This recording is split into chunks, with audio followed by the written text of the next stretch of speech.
This is the Extra Point Podcast from Arizona's Family. Well, an emergency edition here of the Extra Point Podcast. The vote for the Coyotes' new arena in Tempe does not go the Coyotes' way. It's not going to happen.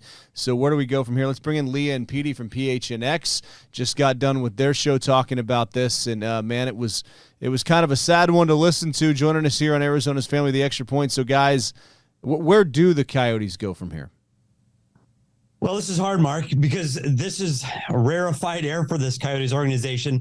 They've been here before when things didn't go their way and there was always another plan. Right now, I think the organization was convinced that this vote was going to go through and this team was going to be moving to the Tempe Entertainment District. I'm not sure what plan B is, but this time it just feels different. One thing to keep in mind is there's not a lot of runway for this team to move for next season. I mean, that's a short time frame to find a new owner, a new building, ticket groups, and get this team out. So for the foreseeable future, let's hope they stay at Mullet Arena long enough to find plan B. Leah, as we take a look at kind of the voters in way, I mean, I was just stunned the way it swung and the percentages that were a no vote. Why, as you've been able to kind of wrap your head around it here, why do you think it went against the Coyotes and this wasn't a yes vote from Tempe voters? I was also stunned. What we said on our show is the Tempe first campaign, which was the no campaign. The second this went to public referendum, they were out there spreading their word. A lot of it, unfortunately, misinformation. But once you get that in someone's heads, it's really hard to change their mind. And I think they were just the louder voice. And unfortunately, the Coyotes, their efforts couldn't match that. And a lot of the reasons we've seen online tonight for people voting no were unfortunately based in misinformation. And it's just really unfortunate how things shook out. Was this a referendum at all against Alex Merrall? I think so. And you have to, it's hard to separate him from the organization. And unfortunately, some of the things that went on in Glendale and some of his business dealings there came back to haunt him, whether they were manufactured or made bigger than they actually were. Yeah, I do think some of that played into this. But like Leah said, some of the information that was out there just wasn't true. And unfortunately, I love the process and I'm glad people voted and I'm glad there was a turnout for this vote and people should have a voice. But I hope that they base those votes on reality and facts. And unfortunately, from what we're seeing, people on Twitter saying why they responded and voted the way they did were for reasons that just weren't true, that they didn't want to pay their tax dollars to build a billionaire building. And that wasn't the case. And so it's unfortunate. But I do agree with you. Some of that history could have come back to haunt them.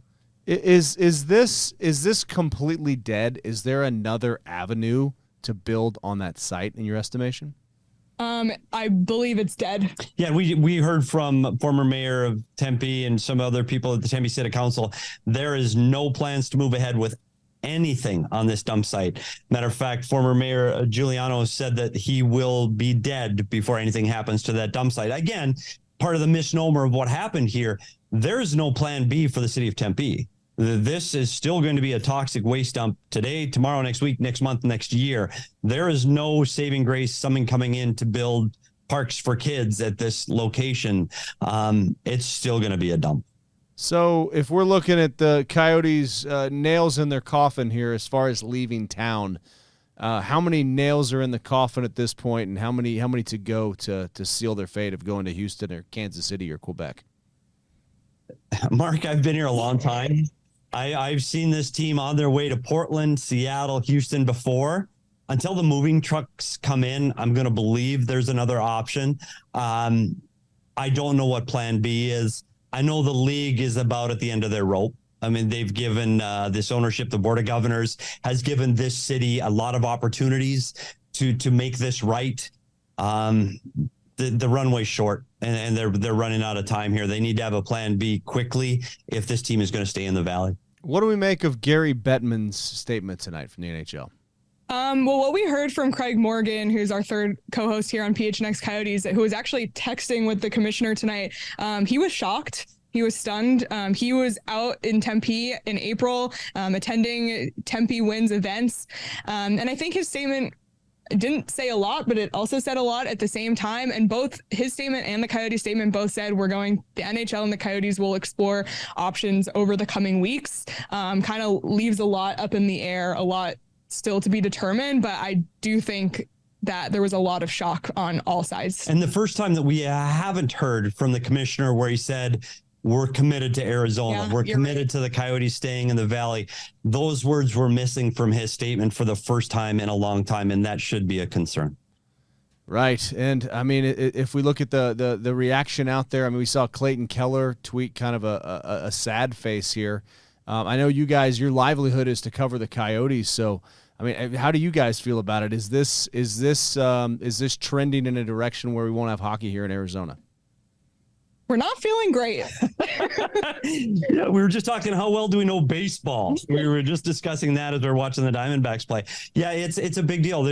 You think about the players and you think about us, but there are so many people, and you know this, Mark, so many people involved with making that engine run at the Arizona Coyotes. There's so many people that livelihoods and jobs and families depend on this. And those are the people we're concerned about tonight. And I hope that there's some way that somebody comes in and saves the day, and there's a knight in shining armor comes in and keeps the Coyotes in Arizona. I just hope it happens. Is there another spot that they could potentially build an arena? I mean, I don't even know if I want to say this out loud. Is going back to Glendale even worth considering? We talked about it. I said it too. I said, get the moving trucks and go back to your old office in Glendale and sign the 15-year lease.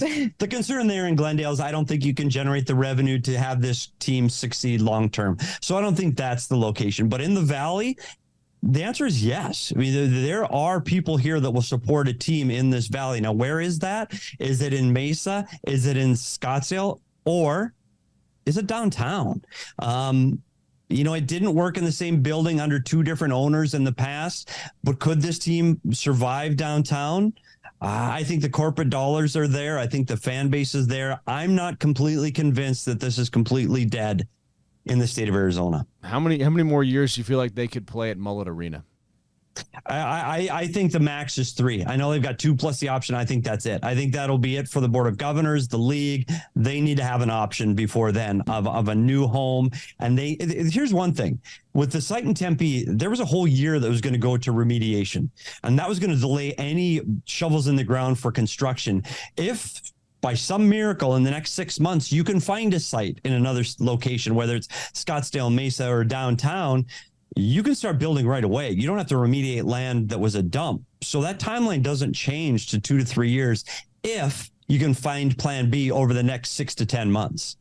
All right. And as we wrap up here, as we look at on this date in Arizona sports history, how significant do you two think this date will be, 5, 10, 15 years from now? I'm hoping its only significance is that we look back and say, wow, I'm glad that didn't work out because this better thing worked out instead.